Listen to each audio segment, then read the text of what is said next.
Hi, I'm Sabine, the Purpose Lawyer. Thank you for listening. Please don't forget to like and subscribe to this podcast. It really goes a long way. It helps us spread the good word. And if you or anybody you know is in the market for legacy or estate planning or business or trademarks, please reach out to our firm. It's the Ambitious Legacy Firm. We are licensed in New York and New Jersey, but we have service partners in all states. So we'd love to work with you. Asset protection, legacy planning, trademarks, we got you. All right. So it's the ambitiouslegacyfirm.com. Now let's get into that. Welcome, Marvin Francois. How are you?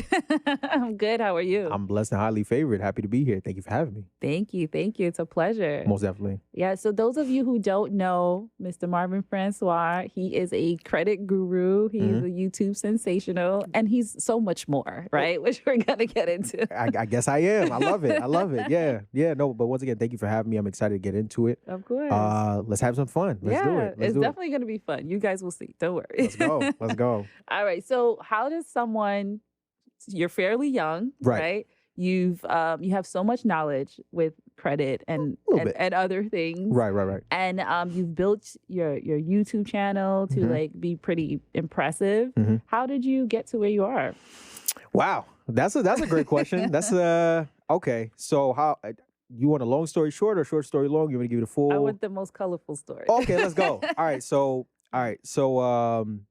this goes all the way back to late 2019, early 2020, right? Okay. So early 2020, I was going into my third year of stand-up comedy, right? So a lot of people don't know this. Before I was in the financial literacy space that I'm in now, I was actually doing stand-up, right? Doing it for 3 years, and I was doing fairly well for myself.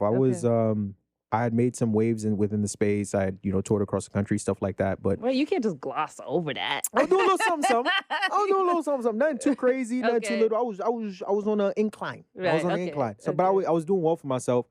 But then going into 2020, as you know, the pandemic came. Yeah. So, stand-up comedy is an outside thing. You're moving around. You're going from comedy club to comedy club, all these different things. But the pandemic kind of slowed things down for me, right? Okay. And it forced me to kind of stay in the crib for the first time in a long time, because up until that point in my career, I was just always on the move, always on the go. Because, when you're in the entertainment industry, you don't really stop. You just got to keep going as much as possible. It's a momentum kind of thing where you're making as much connections as you possibly can, doing as many shows as you can, shaking as many hands, all those amazing things. Pandemic came. That was really the first time I really got a chance to just stop, sit, and just think. When you're young and you're on the go and you're trying to chase this dream or whatever it may be, you really don't stop and think about things. You just go. Your head is down. You're just pushing forward. But that was the first time I really got a chance to do that. And I really just started asking myself a lot of uncomfortable questions, mainly because around that time my dad had caught COVID. Oh, wow. Yeah, so he caught COVID, and that was like my first time. Like, my dad is like a blue collar guy, like from birth until now, like wake up 8 o'clock every day. He's out, busting his behind, working his tail off, coming in. That was my first time seeing him bedridden for like a week, 2 weeks because of COVID. So that, along with me just being stuck in the house and, taking care of him and all this crazy stuff going on because of the pandemic, made me just ask a lot of questions. And it really made me look at my comedy career a little bit differently, because although I was having what I thought was a lot of success, financially it wasn't clicking. It's a struggle in the beginning. It was a struggle. It was a struggle. Right. So at the time, I'm like, I love comedy. I'm good at it. I think I have a really high ceiling. But I kind of had to have a harsh conversation with myself of like, yo, God forbid, because my dad was a little bit older. And as you know, with COVID, was not favoring, but if you were older or you had some breathing problems, you were on the unlikely side. Yes. So I was, it was just a lot going on. Yeah, it was very stressful. So in my mind, I'm like, yo, God forbid something happens to my pops today. I'm the first son of the family. Can I take care of my family through just stand up? And when I realized that the answer to that question was no, I was like, okay, I got to pivot. Yeah. And then all of 2020, I was just bouncing around a lot, right? Okay. Bouncing around, like, people see credit, but in between there, I did everything. Like, I was selling shirts on Shopify. That failed. I tried to get into real estate with like wholesaling. Terrible decision. It wasn't your thing? Not at all. No. Very bad. Don't do it. Please don't do it. It's very bad. Wait, what's the worst thing about it?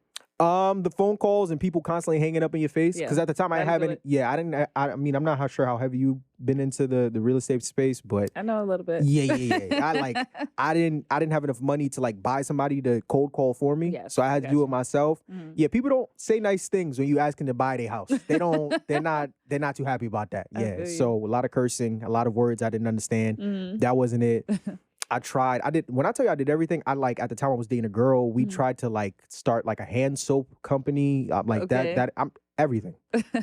I love that you failed quickly and you were just like, no. Yeah, no. Which isn't, in hindsight, ain't really the best thing. You really want to give things a little bit of a longer chance. But for me, I was just, up until that point in my life, everything that I had done that I knew was for me kind of just had success early on. So I stuck with it. Like with comedy, I had success with it early on, so it just made sense with me to stick to it. Right. So once I stopped doing comedy and tried to transition, I'm like, okay, anything else that I do afterwards, I'm thinking it has to have the same effect to it. I understand. So real estate. But just to speak to that, right. You were also listening to yourself, and you were like in a space where you were trying to figure things out. 100%. So you know what that feeling is. If this is not it, then right. this is not it. 100%. You gotta want it to be able to grind through those hard times, right? 100%. 100%. And I did not want real estate wholesaling. I did not want to sell soap on Shopify or shirts, all these different things.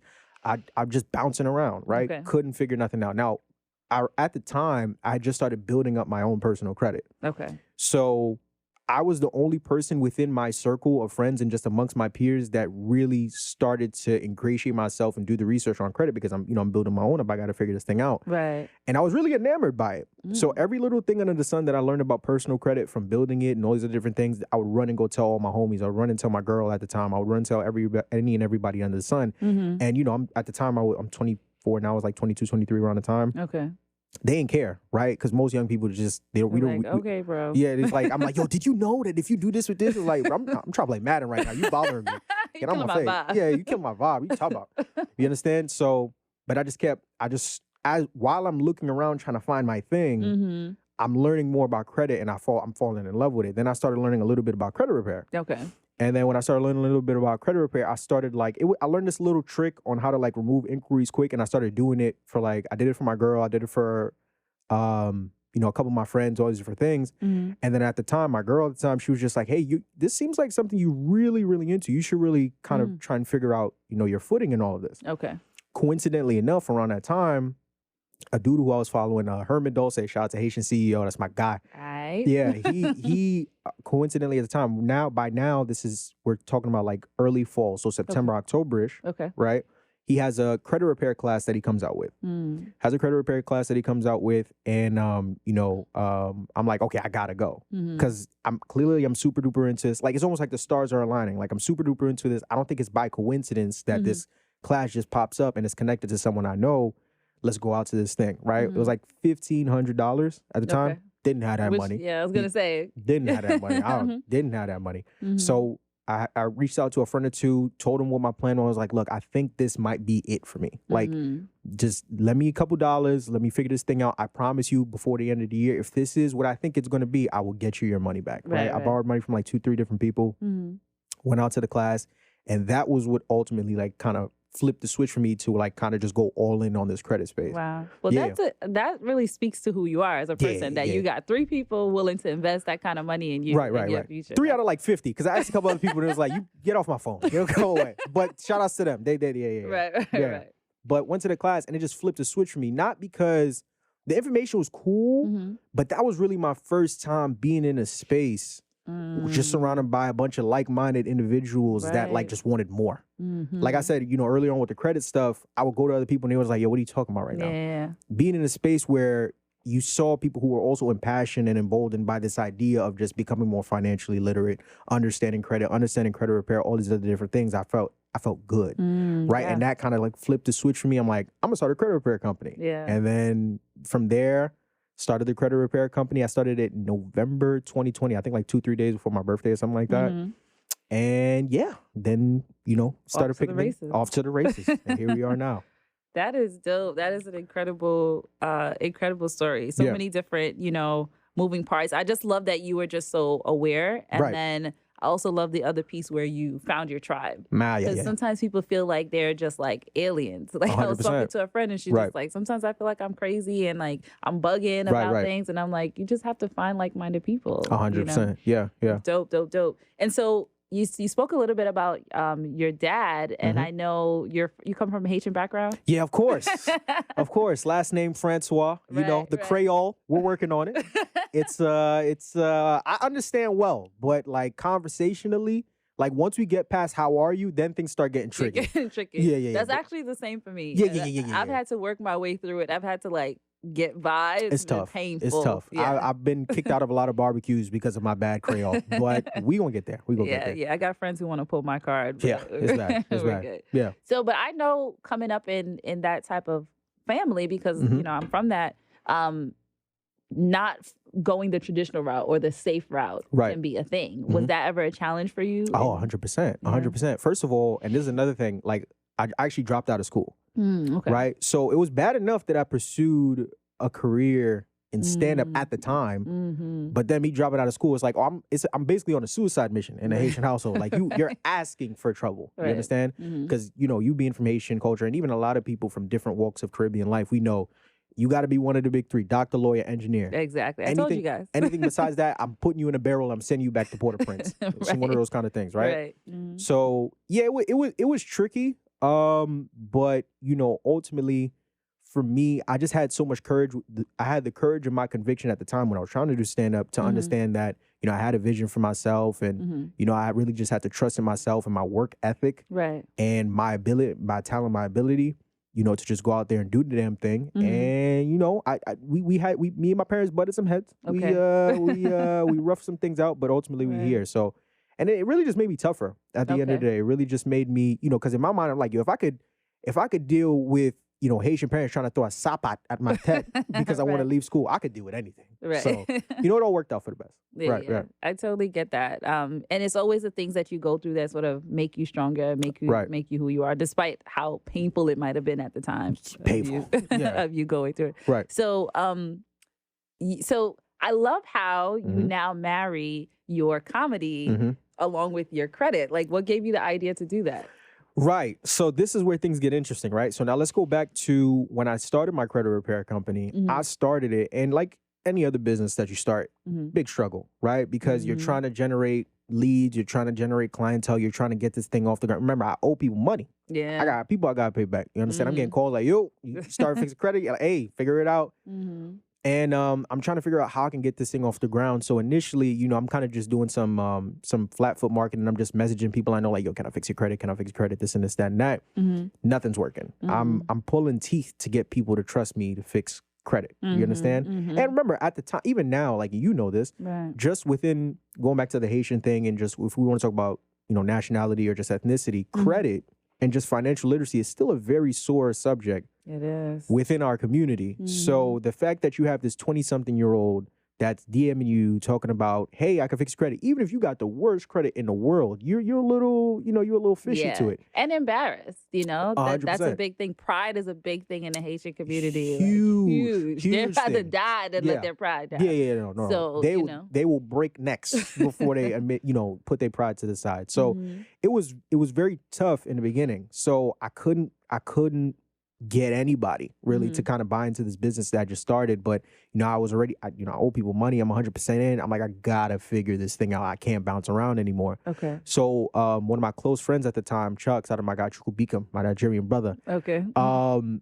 know, he's been a very great support to me for so long. And he was kind of a huge part of what kind of helped me to take my credit repair company to that next level. And I'm going to get to the comedy thing. No, that's cool. Yeah. Right. So how it happens is he's like, yo, why don't you just start making YouTube videos? Like, we talk about, he's like, yeah, man, like, yo, you know, you already have a YouTube channel. You're comfortable being in front of the camera. Like, make content based around this credit thing. And, you know, hopefully maybe that can kind of, you know, help to push your stuff. So we start the YouTube channel, and coming into the space, I'm like, okay, there are a bunch of other people on social media and on the internet that are making content about credit and all these things. What's the one thing that I can do that I know I can do better than anybody else? So I knew for me at the time, you know, I could do some research on topics here and there and gather some information, and, you know, maybe I could edit the videos a little bit better.